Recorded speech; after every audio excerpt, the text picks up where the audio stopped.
الحمد لله والصلاة والسلام على رسول الله. اما بعد، السلام علیکم و رحمت الله و برکاته.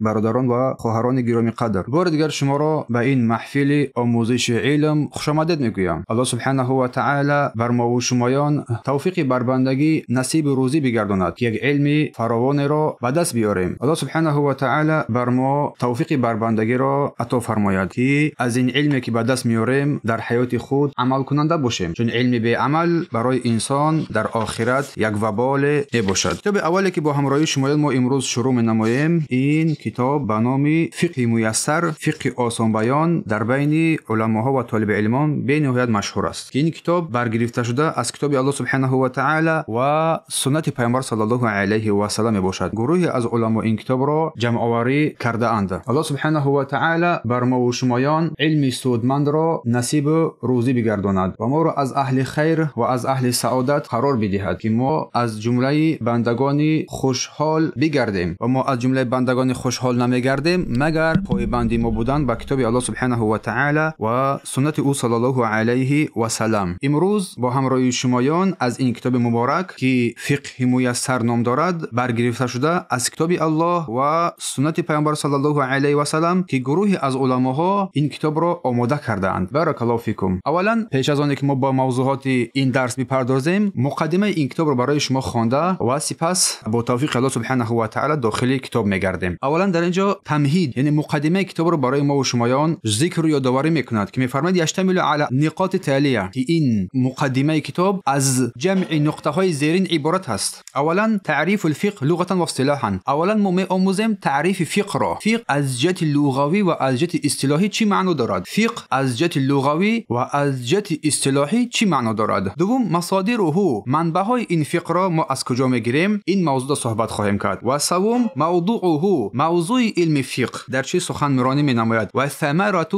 و ثمره آن و فضله، سپس فضیلت این علم فقه را ما با همراه شمایان خواهیم گرفت. اولین صحبت تعریف فقه از جهت لغوی و اصطلاحی. پس فقه وقتی که ما فقه میگوییم، این فقه از جهت لغوی و اصطلاحی چی معنا را در بر میگیرد؟ فقه به معنای فهمیدن میآید. در اینجا میفرماید که فقه فی لغه الفهم، فقه در لغت عرب به معنای فهمیدن، که الله سبحانه و تعالی در کلامش میفرماید که و ما نفقه کثیر مما تقول، ما نمیفهمیم بسیار آن چیزی که شما میگویید. قوم هود بر هود علیه السلام گفتند، دعوت به سوی توحید بر آنها شروع شد.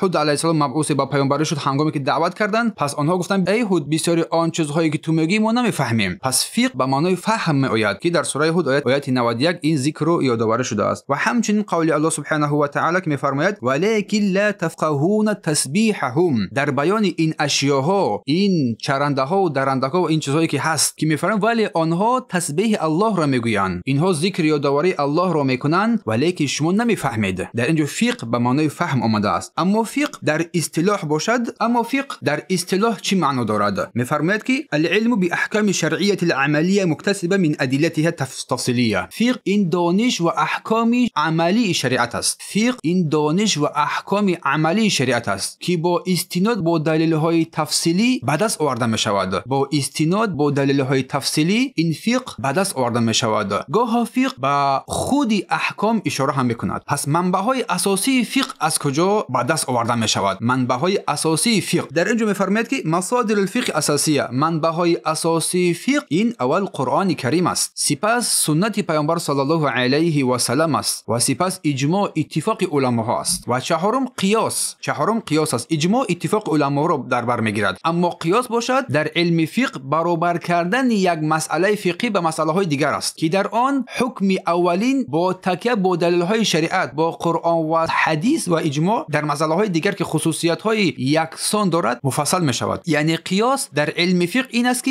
اگر برای یک مسئله حکم وجود داشته باشد و مسئله دیگر شبیه این حکمی که هست باشد، پس با واسطه قیاس حکم اول رو به مسئله نو ما تطبیق میکنیم. مثال اگر شراب، چگونه که شراب در شریعت حرام است، پس اگر یگام شیوه دیگری مواد مست کننده هم پیدا شود در هر عصر و زمان، آن هم با این قیاس حرام شمرده می شود. این را قیاس میگویند. سپس موضوع فقه میفرماید موضوع الفقه افعال المکلفین من العباد على نحو عام و شامل. موضوع علم فقه باشد احوال شخصان مکلف، انسان های واقعی که آنها مکلف شدگی هستند که در رابطه‌های آنها یعنی که شخصان مکلف با الله سبحانه و تعالی، رابطه‌های من و تو بندگان الله با الله سبحانه و تعالی پیوست خوب شود و همچنین رابطه ما و شما با در جامعه‌ای که ما زندگی داریم. و این احکام رابطه موضوع علم فقه دو مسئله اساسی را در بر میگیرد. یکم رابطه بنده با پروردگارش، دوم رابطه بنده با جامعه‌ای که زندگی می‌نماید. و این احکام شیخ می‌فرماید با دو نوعن، یعنی که این احکام با دو قسم تقسیم می‌گردد. اولا احکام عبادت‌ها و مثل نماز، روزه، حج، زکات و غیر از عمل‌هایی که است. دوم احکام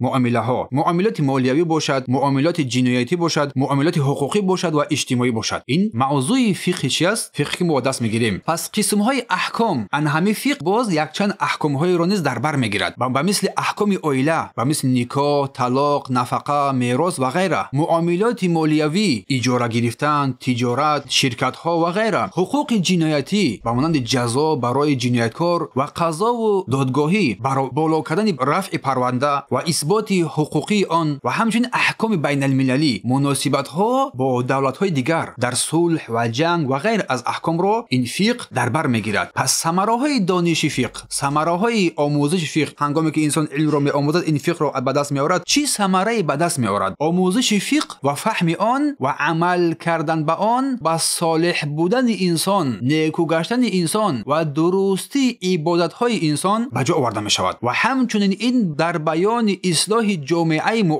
معاشرت با مردم هم در بر گیرنده است. اگر انسان این را به دست بیاورد در این جهان آرامش را به دست می‌آورد، آرامش را پیدا می‌کند و در آخرت رضای الله سبحانه و تعالی را نیز به بار آورد. پس این از ثمره آموزش علم فقه. چی ثمره نیکویی است که انسان با واسطه این هر دو دنیا را به دست می‌آورد. سپس فضیلت و اهمیت علم فقه. و بدون برادر و خواهر گرامی که آموزش علم فقه یک اهمیت ویژه هم در حیات انسان دارد، یک اهمیت نیکویی هم در حیات انسان دارد. و فقه در دین از بهترین کارهاست و قرآن و حدیث به آموزش آن ما و شما را تشویق می‌کند. و ما و شما را به سوی آن قرآن و سنت پیامبر صلی الله علیه و سلم و احادیث او ما و شما به سوی آموزش این قرآن تشویق قدم می‌فرماید که ما كان للمؤمنین لينفروا كافة فلولا نفر من كل فرقة منهم طائفة ليتفقهوا في الدين، که میگه باید گروهی از آنها از مردم در تحصیل علم فقه پردازند، یعنی یک گروهی باشند که این علم فقه را از بر نمایند و بخوانند و بفهمند. و همچنین رسول الله صلی الله علیه و سلم در حدیث فرمودند که من یرید الله به خیرا یفقهه فی الدین، اگر الله بر هر کس خیر را بخواهد، خیر را بر هر کسی بخواهد، او را در دین فقیه میسازد، فقیه میگرداند. روایت مسلم و بخاری هست. و همچنین رسول الله فرمودند که الناس معادن خیارهم فی الجاهلیه خیارهم فی الاسلام، آدم‌ها به مثل یک معدن‌های هستند، به مثل یک معدن‌های هستند، بهترینشون در جاهلیت بهترینشون در اسلامند. کسانی که در جاهلیت بهترین بودن در اسلام هنگامی که به اسلام آمدن، اسلام را آموختن، فقیه در دین شدن، آنها بهترین از شخصیت‌ها به حساب می‌روند و حسابیده می‌شوند اگر دانش را بیاموزند. روایت بخاری و مسلم است. مقام فقه در دین اسلام یک منزلت خیلی بالایی دارد، زیرا آدمان با عبادتی نیکو می‌پردازند، یک عبادتی را به جا می‌آورند که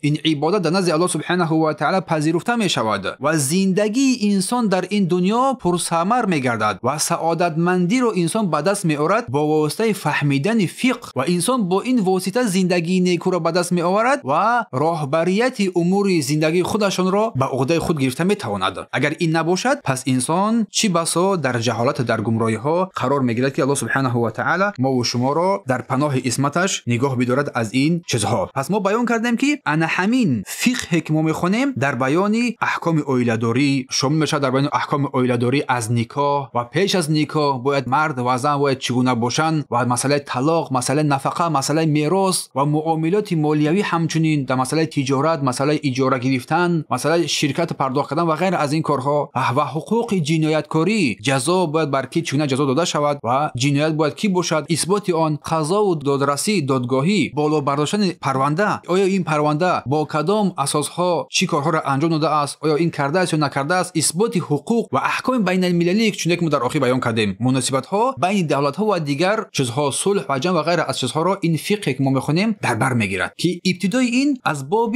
طهارت که اساسی پایه اسلام این نماز است. از همین خاطر از احکام طهارت در اینجا مؤلف از باب طهارت شروع می‌نماید که ما به باب طهارت رو با همراهی شما اگر که زنده و سلامت باشیم درس دیگه فردا است یا پس فردا است از اینجا با همراهی شمایان شروع می‌کنیم. فقط ما در اینجا یک شناسایی کوچک در بیان این فقه که فقه چی بود و ثمره‌هایمان، احکام آن و دیگر مسائلی که بیان کرده، موضوع علم فقه و منبع‌های علم فقه و فقه خود فقه چی از گفتیم؟ فقه این دانش و احکام عملی شریعت است که با استناد با تکیه نمودن با دلیل قرآن و سنت با تفصیلی به دست آورده می شود. بارک الله فیکم. برای همین ما از درس دیگر با همراه شما به اذن الله تعالی از باب طهارت در اینجا هر یک موضوعی که صحبت میکنیم با دلیل آن رو برای شما ذکر خواهیم کرد تا اینکه سخنی که میگوییم باید با دلیل باشد. بارک الله فیکم. الله خیرتان دهد. الله حفظتان کند.